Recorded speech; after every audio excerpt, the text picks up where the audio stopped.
All right, hello and welcome to Writing Disciplines for the Undisciplined. If you're feeling undisciplined, you're in a good, safe space here. So thank you for coming out today. Really appreciate you being here.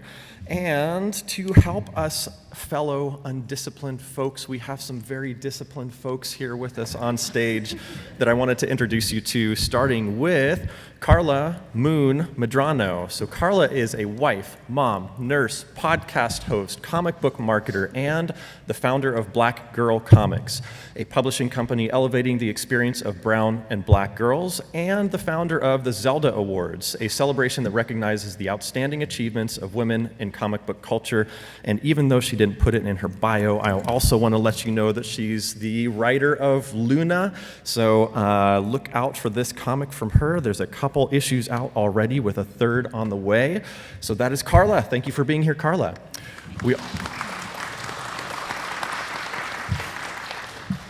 We also have Stephanie Williams. Stephanie is a research scientist turned prolific comic writer. She's best known for bringing Nubia back to relevancy for DC Comics with Nubia and the Amazons and Nubia, Queen of the Amazons. Stephanie has worked on titles like Moon Girl and Devil Dinosaur, Wreck and Roll, My Little Pony, Alien, Black, White, and Blood, and many more. She has two recently announced upcoming releases, which are Street Sharks with IDW Publishing and the highly anticipated graphic novel adaptation of The Raven Boys. Stephanie, thank you for being here.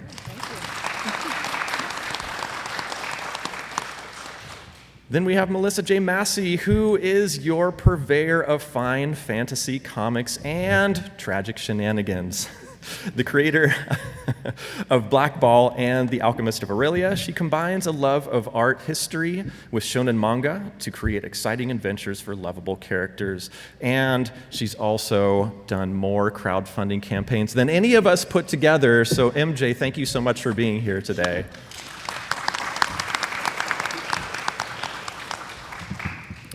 We've also got Art Ebwin. Art started his creative career as an animator for Futurama and The Simpsons, where he received an Emmy, while also illustrating more Simpsons stories at Bongo Comics. Over the last 2 decades, he's since moved on to tell other brand stories as an associate creative director in advertising and as a writer, producer, director for video and film production. He is currently the writer and creator of California Inc. and publisher at Studio 12-7. Art, thank you for being here too.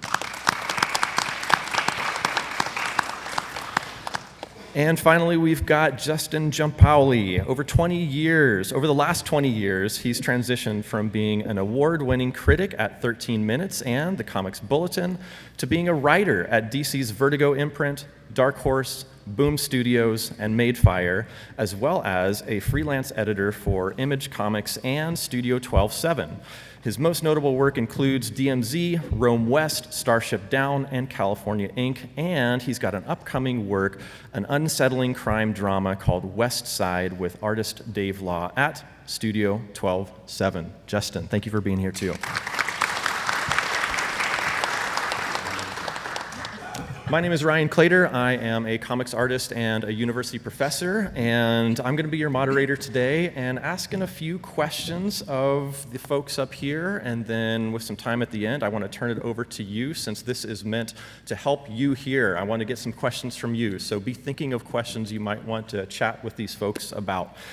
So this panel is about writing, and so I was kind of trying to think of a way to properly structure this talk, and I think with writing we typically start with like a big umbrella, like a big idea, and from there we kind of hone in a little further, thinking about well, what is the plot line, how are we going to structure this story, and then from there we kind of get into more nitty-gritty, more granular stuff like dialogue and page breakdown and things of that sort. But maybe there's some alternate ways that we work as well. So I thought I'd start by big idea stuff. Starting out first and foremost, where do ideas come from? Where do you get your inspiration? Do you have any tips and tricks for those first starting gems, those kernels of ideas for getting your ideas rolling?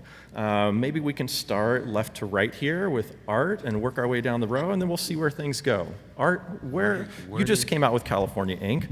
Where the heck did that idea come from? Is this thing on? Yep. Where do ideas come from? When two young people fall in love. No, California came from my kind of hatred for being in corporate America as an artist. It was very frustrating. And then also, as a Californian, I moved to the East Coast and different parts of, and it was funny hearing the thought whenever people were like, "Oh, you're from California. Is it true that you all surf and you're all vegan and you do yoga?" And I'm like, "Yeah, but, you know." So the idea is kind of like, well, you all think you're better than everybody else. And yeah, we do think that. So the joke for me was like, well, what if we did break off? How would we do it? And then what could go wrong? So that's kind of like the backdrop that started it all. It was kind of making fun of ourselves as Californians, and then incorporating my sort of frustration with being in corporate America. It's politics is geopolitics is corporate politics, and so just kind of combining all that together. It was it's very male of me to not go to therapy and just put it all in my writing. Thank you, Art. Stephanie, so you've got a real diverse body of work behind you, from more personal work to owned properties that you've worked on. So where do you start with the big idea stuff, the big umbrella, this is what the story's about stuff? Selfishly, what do I want to see? That's always the go-to. So like when I'm pitching stories or trying to come up with ideas for licensed work, either sometimes they already have like a loose framework that they would like me to build around, or in the case of Nubia, you have a character that already existed but had nothing. So it was kind of playing in a sandbox that was already prefabricated. I just had to bring the sand to it. For personal projects, like the one that I'm doing with Nishan Press, it's a cosmic horror called Roots of Madness. That came from a conversation with a friend. We were randomly talking about Madam C.J. Walker, I don't know why, and just talking about like, well, it would have been cool if she was like really more so a chemist than an entrepreneur. And I was like, well, what if she were? So the idea for that kind of came, and next thing I knew, I was sitting down writing a pitch for Temporal, which I have coming out for Mad Cave. That came from my love of Time Cop. And I thought, well, what if we focus on the economy in Time Cop, and we just kind of change things a little bit around, and there was an actual economy built around going and stealing things. Like, what does that look like? And, you know, I just had fun for that. So for me, it's always, what do I want to see? And I just kind of go from there, and things usually work out. Yeah. Cool. Thank you, Stephanie. MJ, you've got a couple of like period pieces, long-running period pieces under your belt right now. How are you getting your start? I know you mentioned an interest in art history in your bio. Is that where things come from, starting out for you? Yes, definitely. So I'm also just a huge history nerd in general, and so the series I make are things that, you know, I want to see, but in a fantasy sense, because all fantasy, or a good amount of fantasy, is sort of like that ye olden times. And it's like, well, what else is out there? You know, there's so many time periods to play around with. So, all right, what if it was the 1920s, but it's a fantasy? And what does that look like? Or, you know, my favorite building of all time is the Hagia Sophia. So what if it was just that, but a fantasy story? And it's just all over. So it's really just, what time period do I want to play in? What would I like to kind of live in, but not really live in, because modern medicine is great? And what fun can I have there in a space that maybe isn't as often explored? Awesome. Thanks, MJ. Carla, Luna, the Queen of Maru, where did this start? What was the first idea germ to get this going? To be honest, it was from a dream. All of us dream, and all of us has that one reoccurring dream. All of us, and you may not even remember that dream until you're actually dreaming about it. So I had a reoccurring dream for years about this character, about this woman who would save me from, you know, I was for some reason I was in space, and I was flying towards the sun, and she came and rescued me. And she would just rescue me time and time again. And so I gave her a story. I finally started writing her story down on paper, and once I started telling her story, this dream stopped. So it was something within me that needed to be told. And so I would always encourage people who are trying to find this next idea is actually start with it from within, because usually from within, you're the only one that can tell your story. So if you start from within, start from those personal experiences, start from those reoccurring dreams, and exaggerate it times 1,000, and your story is born. So that's where Luna came from. Huh, that's so cool. I didn't know that. I'm getting chills from the dream story you just told us. Thank you. And Justin, you've done some work for traditional publishers. You've got some work coming up that's a lot more personal that you're going to publish with art here under Studio 12-7. Where are these big ideas coming from? Where are you pulling them from? Yeah, I also just came from the school of write the types of stories you want to see in the world. I think as I got older, I just got personally a little tired of superheroes being the prevalent genre. So I tried to focus in other areas, whether that was crime or sci-fi or alt history. I think it is always very helpful for me to start with a compelling what-if premise. What if X happened? What if Y happened? How would that play out?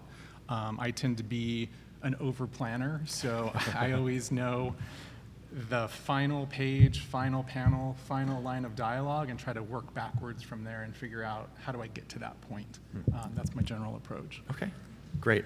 Real quick, before we move on, can you hear everybody up here? Do we need to move mics? We've got thumbs up. Okay, great. Just want to make sure. So you've got this big idea. You've got your what if. You've got your dream. You've got your California's better than everyone else. Now, how are you structuring that into something that has story, that has shape? Carla, can we start with you and work our way this way? So Luna was actually very easy to write because it was just something that flowed. So, however, I don't want to take away from the fact that if you are a writer, if you are an artist, you do have to learn the craft. So as I was writing Luna, I was reading and watching those YouTube videos about the 3-act structure, the hero's journey, character arcs. So you definitely want to always make sure you're learning your craft. And the way I did with Luna was reading how other people told stories. I love movies. I watched the way the movies were being told, the pacing, the dialogue, what really spoke to me. So as I was writing Luna, I took those tools that I learned and put them in her story. And Luna is not a traditional hero's journey. She starts from a place of peace. She's very sure of herself. And she's surrounded by love. So that is something different than what a lot of superhero journeys look like. However, she's tasked to, of course, save the world. So when you look at it was a very basic blueprint, but I also always want to encourage people to learn your craft, learn the plot tools, learn how to develop a character that's intriguing and relevant, learn world building. So I read a lot of books, I watched a lot of videos, and I watched a lot of movies to incorporate those things that I loved into Luna. Great, thank you, Carla. MJ, you've got this interest in art history, you've got this idea germ, you want to insert magic into it. Now, how are you structuring that into a story? Yeah, I'll know an idea has legs if I can answer a series of questions. So, who's the main character, of course? What's the beginning of the story? What is the kind of like climax? What are they trying to accomplish? And then what's really the conclusion after the climax? How does the character story really end? And if I can answer those questions, then it's like, all right, I can start kind of diving into this a bit more and working through it. And then from there, it's just figuring out, okay, like what makes this character interesting to read about? What makes this world special? What's making everything tick, right? In The Alchemist of Aurelia, I had to answer the question of like, why can't they find this ancient country? Like, we know where ancient Egypt is here. Are they just not smart? So then that gave me the idea of, oh, well, they can't find it because there was some cataclysmic event that reset everything. So that's why they don't know where stuff is. And from there, I was able to start building out the world. What kind of characters live in this world? How is it shaped? And by layering and layering over time and building up things, then I get to the point of, okay, now I think is a good time to actually start writing like issue 1, because I have all the information I need, I know where they're going, I've structured out the main points, and I can get them to that climax and then that ending of where do they end up. Awesome. Thank you, MJ.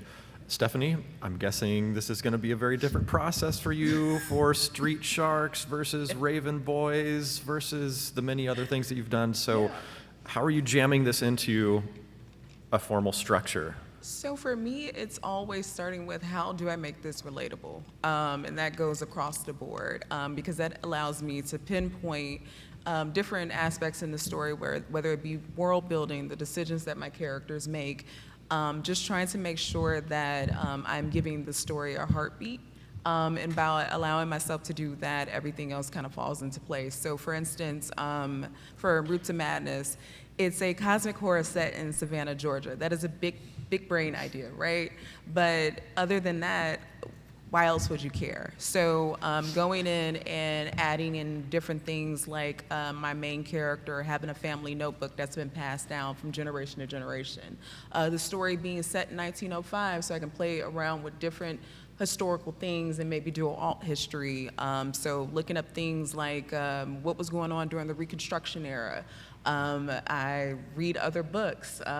Funny enough, a romance novel actually inspired some of the things that are going on in this book, and it was because of what that used to move the story forward as far as a plot device was. For Street Sharks, it is going back and watching the cartoon, but again, focusing on how can I make this relatable, and thankfully enough, these sharks have personalities that are so distinct. I can focus on that and build stories that play into their personalities, but also pinpoint things like their weaknesses. So by the end of the story, in the same way that the Street Sharks episode, hopefully somebody has learned something.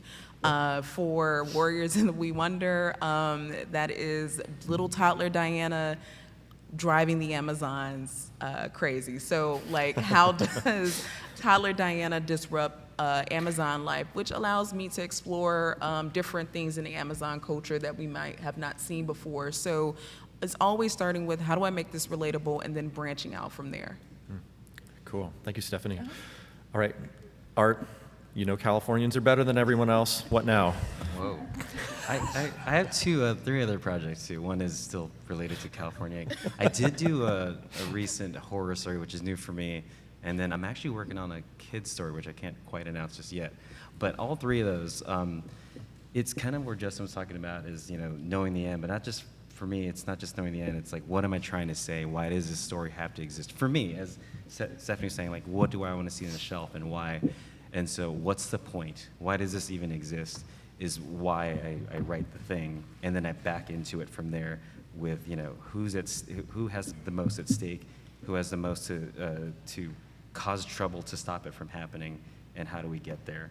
And that's kind of usually how I start off. That's for those of us who might be artists first before writers. I compare it to sketching. Give yourself the room to sketch with your writing. It's not always right through from beginning to end. Your sketches might be, a piece of dialogue you think sounds cool. Write it down. That's the number one thing. Write it the F down anywhere as soon as possible before you forget. So it might be a piece of dialogue, it might be an action sequence, it might be an emotional tie that's happening. Write it down. And it's all sketching. You could piece it all together later, but write it down as soon as possible. Or you will forget. Yes. I mean, I use audio when in my car. I'll hit the... Oh, I don't touch my phone when I'm driving. But you usually just you hit the microphone and record an audio note. So at least it's written down whenever possible. Yeah, hey Siri, or hey Android, or whatever.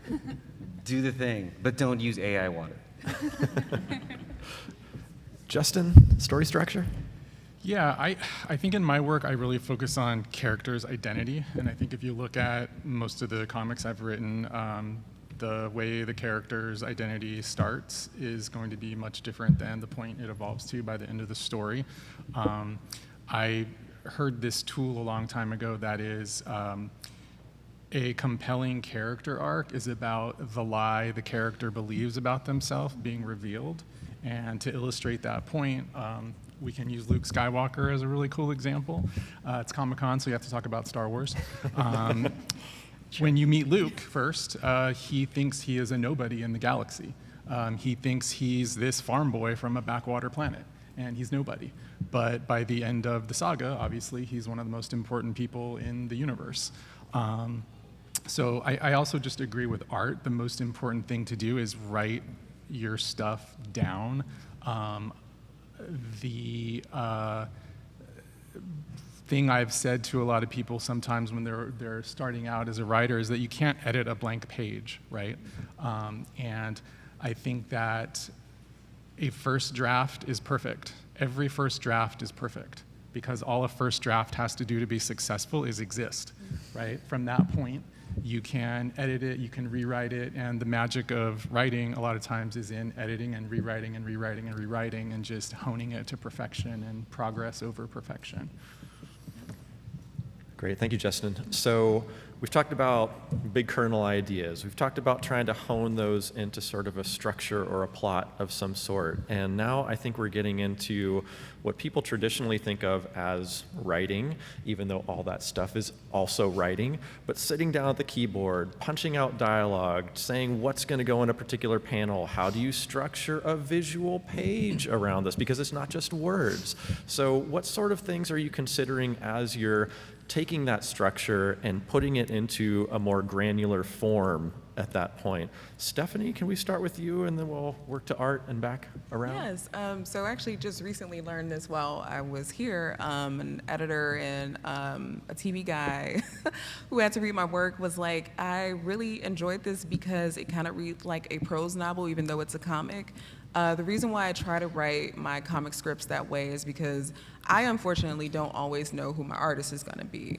I just have no control over that. But I know that all artists are different and people have different things that they want to latch on to. So I try to write it in a way that they can visualize however they do and however they interpret it. That's what I want from that. I want them to interpret what I've written, and they always come up with something that I didn't even that I couldn't even imagine. So trying to make the communication clear, especially in comics because it's such a collaborative process. It's very important to make sure that everyone other than you can also understand the story. That is very important.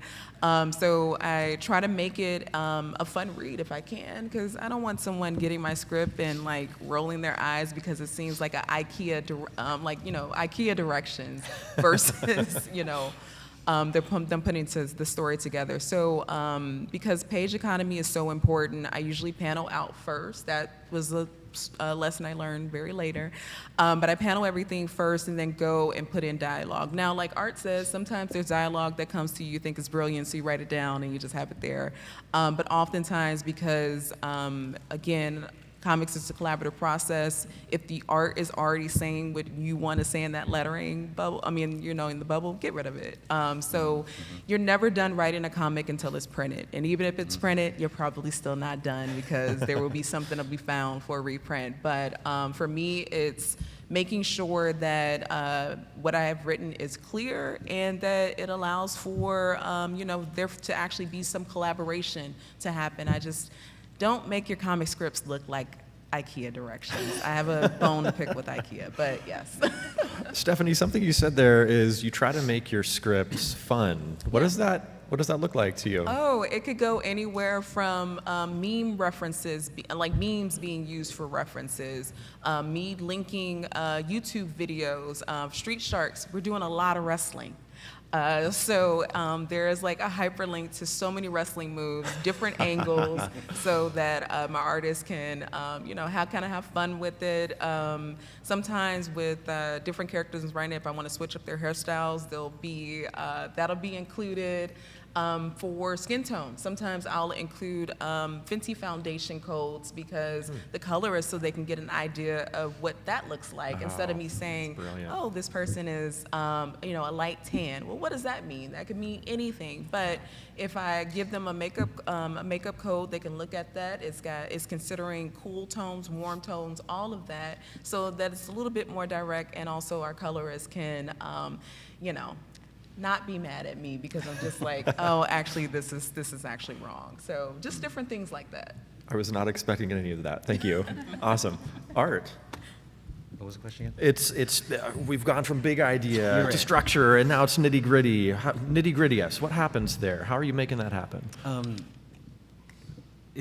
still kind of sketching at that point, but yeah, it's funny because I do a combination of what Stephanie's talking about. I don't do paneling, but I like to do page kind of like beats. Like I'll have Blocking it out.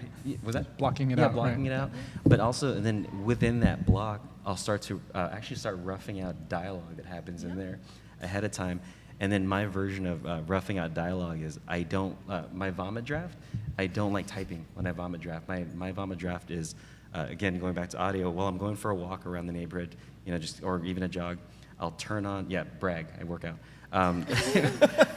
He's from California. I'll turn on the notes app on my phone and just hit the audio thing, and I'll just talk into it because with vomit drafts, you don't want to hit backspace, right? The rule is don't hit backspace, don't edit, keep typing. If I see it, I'm still trying to edit and I don't want to, so I will just vomit draft into the phone, and it's on my notes app. So when I get to my computer, it's transferred to my computer, and as Justin said, once it's on paper, digital paper, it's partially, and then the next half is editing. So I get a lot of writing done walking. So sketching down my dialogue while I'm walking around is really helpful for me. So that's after I decide like my blocking. That's kind of a fun step for me to figure those blocks out. Cool. Thanks, Art. Justin, it's time for panels, time for dialogue. How do you do it? Dialogue, I follow a Kurt Vonnegut rule. So Kurt Vonnegut has these interesting 7 rules for writing, and I'm not a big subscriber to writing rules, but he has a rule that I really like, which is about eliminating exposition. And basically his rule is a line of dialogue either has to reveal character or advance the plot. And if it's not doing one of those two things, chances are you need to cut that line of dialogue because it's not adding any value to the script. So with dialogue, I try to eliminate exposition. I say the dialogue out loud to myself. I'll have someone else say the dialogue out loud to themselves. There's a lot of little tricks you can use. I find writing kids can be very difficult, so I spy on my own kids. If you have kids, you'll know that when you drive them around and they're in the back seat with their friends, they forget you're there. So they will carry on a conversation, and you can make mental notes about what do teenagers actually sound like when they speak, or what do certain ages actually sound like when they speak, and get those patterns down. So I do a lot of listening and observing just to people's speech patterns and the cadence of their speech. And I think that if you've written a character well, you should be able to identify who that character is just with their speech patterns. You should know something about where they're from, their education level, their ethnicity. Those things can be seeded into the dialogue to help bolster your characterization. Great. Thank you, Justin. Carla, we've got this recurring dream. You've decided it's a story. Now it's time to put pen to page. What's happening on those pages? How are you making that happen? How are you transitioning from plot to the nitty-gritty? So I remember in middle school, my English teacher had us, for this particular unit, she had us learn how to free write. So before I start a story, I just free write. Similar to what Art said, don't edit yourself, just write or type, just tell the whole story. Don't edit yourself, because usually the best ideas is from that initial free writing session. And then you just I sit with it. I sit with it. It may take me a week, it may take me a month, it may take me a few months before I feel really great about it. And when I say great about it, it's not going to be the best story in the world, right? Because it has to go through a lot of the editing process. But when I say to me it's great, is that it really is authentic to me. It's something that it's a story that only I can tell. And so if I feel that way, then I'm moving to step 2, which is to actually kind of reframe it into an outline.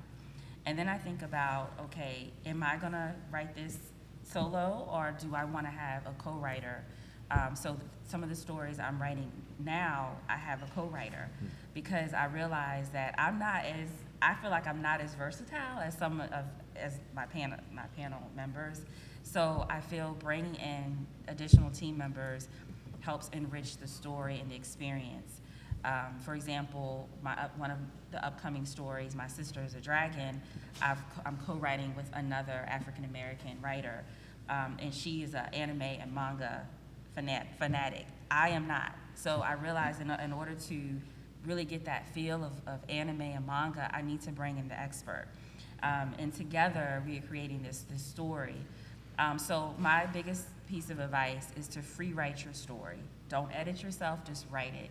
And then sit with it, and then put it into an outline. And if you look at that outline and you feel there's still a story there, continue it. So that's really my process. Cool. I love that potential of collaboration with writing. I think a lot of us think about it as this solitary thing, but I like that you're thinking about bringing in other people to fill gaps that we might have. That's great. MJ, nitty-gritty time. How are you doing it?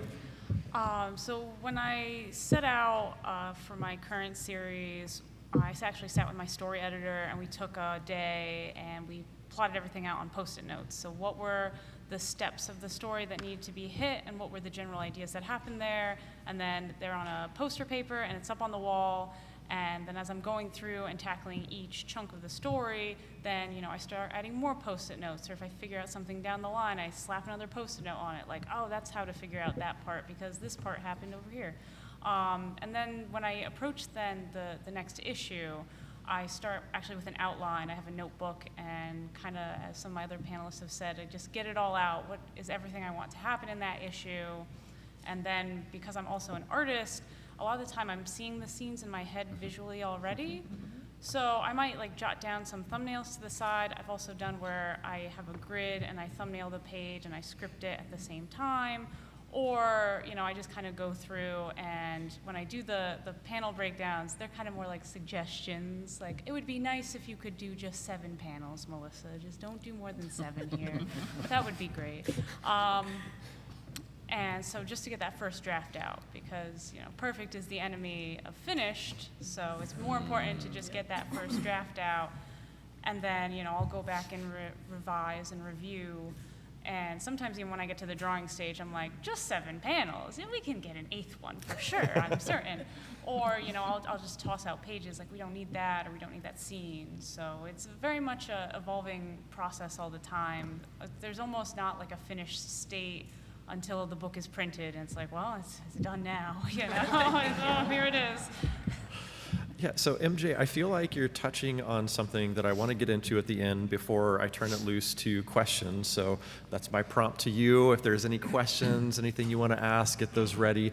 You're talking about revisions and editing, and we haven't really talked about editing within the writing process yet. But Justin, you've got maybe the most editing experience here, so I thought maybe I'd start with you so that maybe you can talk about the importance of editing. When does it even start? Sure. Let's hear about your role in editing, and then I'd like to hear from each of the panelists and how that works in each of your writing processes. Yeah, so I think something to understand is there's really 3 phases of editing. Editing can start even before a writer sits down to begin writing. With Art's book, California Ink, Art and I talked about that story before he started writing, and that's called development editing, where you're just kind of discussing character arcs, plot through line, batting those ideas back and forth to be collaborative. So that's really fun to do development editing. You can then get into, once the script's written, line editing, which is really dialogue polish and looking at tone, clarity, consistency, themes. And lastly, you've got a basic copy editing pass, which is proofreading. My approach to editing is really, you want to enhance the character's voice and the creator's voice. And I'll give you one quick example from California Ink. Page 1, panel 1, Art's original script had a sniper lining up a shot. And the line of dialogue was something like, "I've got him in my sights." That's a great line of dialogue. But I thought, this is the first book Art has published. I want him to come out swinging. I want this to be a mission statement, not only for this character, but for Art as a creator, that he's here to make some freaking comics. So we changed that line from, I've got him in my sights, to I'm ready to light this fucker up. And that was just a great example for me, sorry for the language if there's kids in the room, of let's amplify the character's voice and the creator's voice all in one shot here. Great. Thank you, Justin. Yep. Carla, how does editing factor into your work? When does it come in? So, before I launched Black Girl Comics, my publishing company, I worked with another publishing company. And the editing process for me, the first book was easy, smooth, amazing, very minimal notes. The second book is when I had an argument with my editor because there was one particular scene that I absolutely loved, but it took 3 people to kind of knock some sense into me. They said, she's not ready for this scene yet. She's not ready for this display of power yet. You have not developed her to the point where she is supposed to be doing, she cannot be doing this right now. So I learned that not everything you feel should be in the script it can go in the script, but maybe not at that particular moment. So when it comes to editing, whether you're being edited or you are the editor, humility plays a huge factor in that. You have to be willing to be open to correction, especially from someone who's been doing this a lot longer than you. Be open to someone else's interpretation of the character arc. And just be humble. Be humble and be willing to listen. Editing is not an easy job. The writing part is very easy. The editing is really hard to do. So now as a publisher, when I'm working, I have one creator who's signed, and I'm working with her and reading through her scripts, and it's a very beautiful script, but there are some things that we're working on, and one of them being the character development. And those moments, those breaths in between the action, that is what sometimes, as comic book writers, we take for granted. So 15 minutes. Just be open to the critiques that you will receive, because it's just going to make you a better writer. And then hopefully 3-4 issues in, you got it. You already know what the criticisms will be, and you will adjust accordingly. But being humble, I feel like, is the biggest takeaway. Awesome. Love that message of humility for us creators who can get in our own heads. That's great. Thank you, Carla. MJ. Yeah, I'm also a co-writer on another series called Battle Panda, and it's my first time working on a team and also working with an editor issue to issue.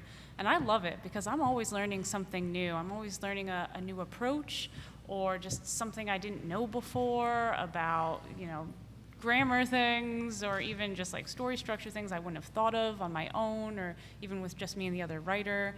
So I would really encourage everyone to work with an editor because it's really an enriching experience, and it just makes me so excited to tackle each draft and to get to the next thing to see like how are we going to put the polish on this and really elevate it to the next level. So if there are any editors out there, I am looking for one, so please. But I would echo Carla's words of be humble and be open to receiving feedback because it's just going to make you such a better writer and it's going to serve your story so well too. Great. Thanks, MJ. Stephanie. Editors should and can be your best friend. And I don't say that as someone who is just trying to smooth up to editors, but I mean that seriously. I was fortunate enough that my first major comic gig, I had an amazing editor who set the tone for me for what to look for and what to expect from editorial notes. And editors are there to help make, you as a creator stand out and grow, and also for your story to flourish. I love getting editorial notes back because to me it's always a challenge of, okay, how do I take this lesson and apply it to the next thing? And it's always a really wonderful compliment to get, hey, I see that from script 1 to now we're on script 4, I am giving you, I haven't had to repeat myself because you've learned this thing. I actually had an editor recently tell me like, hey, you trying to make my job obsolete? And I'm like, no, I'm not. I'm trying to learn from what it is that the notes that you're giving me. And I'm often asking myself, especially when I've encountered really great editors, what would they expect? So even while I'm writing my first draft, what are some of the things that they would either ask of me or expect? And I start putting my editor hat on, essentially, because I mean this, you all. Like, editors are just so important in the process of writing. I used to hate revisions. They used to stress me out. But I was thinking of it from a school perspective of I'm writing for a grade. You're not writing for a grade. We're all adults here. Unless you're, going back to school, I'd support you in your endeavor. But it's not an attack on you, your character. Like everyone has said, humility is a big part of this because you just don't want to get in your way, and editors are there to help you get out of your own way. So yes, listen to your editors, take those notes, and again, like, editing should be more than just copy editing, right? That's not it. In fact, that's the very last thing. We can fix grammatical errors, that's an easy fix, but story structure, character voice, all of these things are really important. Your editor is there to help point those things out. All right, thank you. And your editor, Justin, is at the end of the table, but let's pretend he's not here. Tell us about this editing process. There's a reason he's over there. They had to separate us. I mean, I'm going to echo a lot of things we heard here. And one thing I'll say is don't show it to everybody. Take feedback, yes, but show it to people you trust, whose tastes you like, and you want their opinion. Just like in graphic design, we don't want things to be designed by committee. That's the worst, because you'll end up with the flattest thing possible. But going back to visual arts, for those of us who are artists as well, it's kind of like doing a cover or anything. You want to do many comps and many options, and you show your other partner what you're trying to do, and they then bounce back with you to say, hey, are you trying to do this? Here's the direction you want to go. And again, going back to sketching, editing for me is going from comps to sketches, to line art, to inking. So you're slowly doing that with someone you're double checking that against, but in writing. So it's just kind of like, hey, as Justin says, he's making sure I'm staying on task.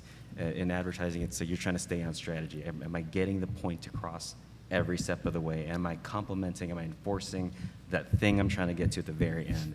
And it's always about just sharpening it. And you can be your worst roadblock. So make sure the one you trust is keeping you in your guardrails, but also letting you play in that sandbox of guardrails. Two things that combine. Yes. Sandbox with guardrails is my next book. Cool. All right. Well, thank you, everybody on the panel. We're not done. We want to hear from you. We want to hear some questions. So let's start in the back in the black hat. I saw your hand first. If you could say it very loud, and then I'll also try to say it very loud.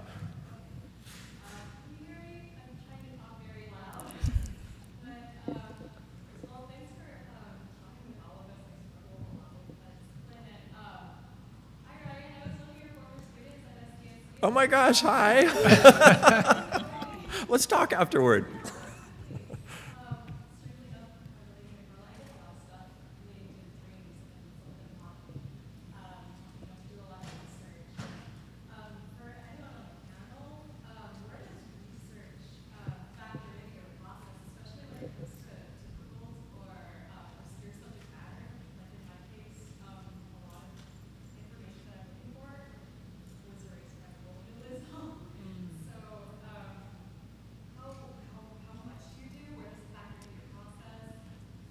Can I jump in on that real quick? Great question. The question was, where does research fit into writing for you, especially when the research is difficult in terms of things that have been erased by colonialism? Oh. Where do you start? How does research factor into your writing?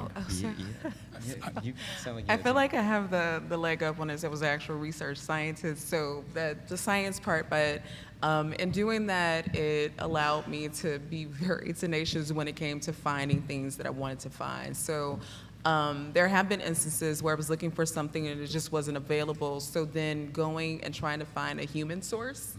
So doing that, once upon a time ago when X, formerly known as Twitter, was actually viable, that was a place. Social media has been just a really great avenue for that, because you could just do a call to action and ask folks, hey, do you know someone who is knowledgeable on this, or maybe that person is. But research is something that I just personally really love. The more that I can immerse myself in whatever it is that I am trying to write about, I like, because I feel like through osmosis, it eventually comes out in whatever I'm writing. And then also, right now it's really important to try to infuse things that will encourage folks to go out and actually seek, to look up these topics. So for me, it's a lot of taking like real world things and researching that till I am sick. And then trying to, infuse that into what I'm doing. But research is it's so damn fun. It's one of those things for me. I equate it to like speaking in front of people when I'm pitching with a client. If I don't know what I'm talking about, I don't feel comfortable. Mm-hmm. And so if I don't know what I'm writing about, that's when my writer's block kicks in, because I don't know what the heck I'm talking about. And it's usually when I go, oh, I don't know enough. So it, as Stephanie said, it's not just online, but you have physical places you can go to. If you're gonna, Justin just did a little tour with Dave at Merced, just so they can both get immersed in his feelings about Merced. So yeah, go out there and go do it. Which is the setting of Justin's next book. I don't know if you said that. Okay. Yes, I agree with Stephanie. I think the more you can front load your brain, and you want to have this concept of verisimilitude in your writing, where whatever topic you're writing about, you want it to be convincing enough to the casual reader that they think you're an expert in it, even if you're not, right? And also, creative consultant. So there's a story I'm been hired to write for a fellow indie creator, and the character is Haitian. So I'm not Haitian. So I free wrote it, I outlined it, and then I went right on Fiverr, put a little brief up there, and found someone who's Haitian, and I asked them a few questions. And then once the first draft is finished, I'm going to send it back to him to give his thoughts on the culture and the way I've interpreted what he said. So creative consultants is also an option as well. Oh, absolutely. I would. Oh, sorry. You look like yours. Oh, no, go ahead. I was gonna say, another one that I think really important is, I don't like the name of it, but sensitivity consultants as well. You want to make sure you're representing something that you might not have firsthand experience in, to be looked at with somebody who might have that either cultural or experience, so that it is being represented correctly, and you're not perpetuating stereotypes of things that just might be, dumb. Yeah. You want to make sure you're doing it right and doing people right. Yeah.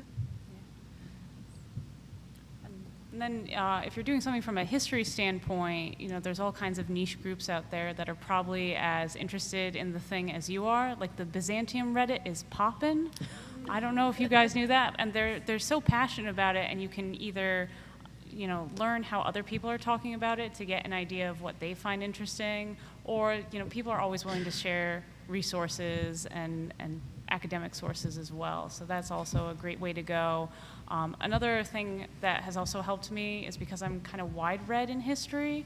If I don't know a specific thing about that specific time period because there's just no information about it, I might know something about the thing that was happening next door or just after or before, and that can also help you fill in the gaps. Like, well, I don't think they would do this based on like what this outcome was or what like culturally had evolved at the time. So you might have to counterintuitively go outside of your subject matter to inform the inside of the subject matter if there's a missing piece. Absolutely. Great.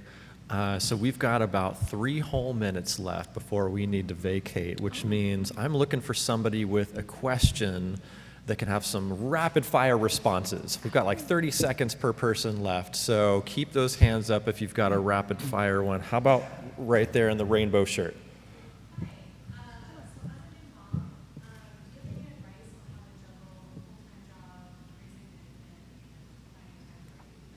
Right, Awesome whenever question. you can. I started my writing career actually right after I became a mom. I said, how do I make life more difficult? So, write whenever you can. Your phone is your best friend because you can just pull up the notes app, but write whenever you have the time. I would just add to that consistency over intensity, meaning even if you only can find 20 minutes a week. If you do that consistently over the period of a year, you're going to have written a lot. So don't look for a 4-hour block of time. Look for that 20-minute block of time multiple times, right? Isn't it 27 times makes it a habit, something like that, in a row? Sure. Or is that an ad thing? I don't know. It's the ad thing. Any other parents among us? Carla? I write when my son is asleep. I just can't, and when my husband's asleep as well. So I'm probably different than most people. I find it has to be quiet for me to write. So I usually wait until either they've gone out the house or they're asleep, and that's when I actually write. So I'm not sure if that's the best advice because you'll be exhausted, but it worked for me. I'm with you. I write at 10 because everybody's asleep. Even, I'm like, squirrel. Any noise, I get distracted. Awesome. So we are wrapping things up here with 1 whole minute left. I want to go down the row and let each person let you know where you can find their work. Are you here at the convention? Do you have a table? Do you have a website? Let's cruise down the row here real fast. Justin? Yeah, if you are interested in comic book reviews, you can find my website, 13 Minutes. There's 10 years worth of content on that site. My most popular works are at Dark Horse Comics, Rome West, and Starship Down, and upcoming work with art at Studio 12-7. I am Carla Moon Medrano. The best place to probably find me is right up there on Black Girl Comics on Instagram. That's my publishing company I just launched. So please follow and support. MelissaJMassey.com will get you everywhere you need. I'm also on Substack and Blue Sky, so please reach out and keep seeing what I'm doing. I am launching my trade collection in September, so be on the lookout for that. Yeah, you can find me on social media at Steph_I_Will. Go to whysteph.com, WHYSTEPH. And if you're not doing anything tomorrow between 1 and 2, come to the IDW booth and pick up some street sharks, sharks with abs. Come on, get them. All my info's up there. And see you all at Artist Alley. And my name is Ryan Clater. I'm at table P15 in small press. And if you're not doing anything tonight at the Eisners, please come cheer for me. I would love that. Thank you so much. He's nominated for an Eisner. Eisner nominated Ryan Clater. Thank you for coming out today. This is a really fantastic panel. I wish we had time for more questions, but thank you for being here. Quick photo real quick.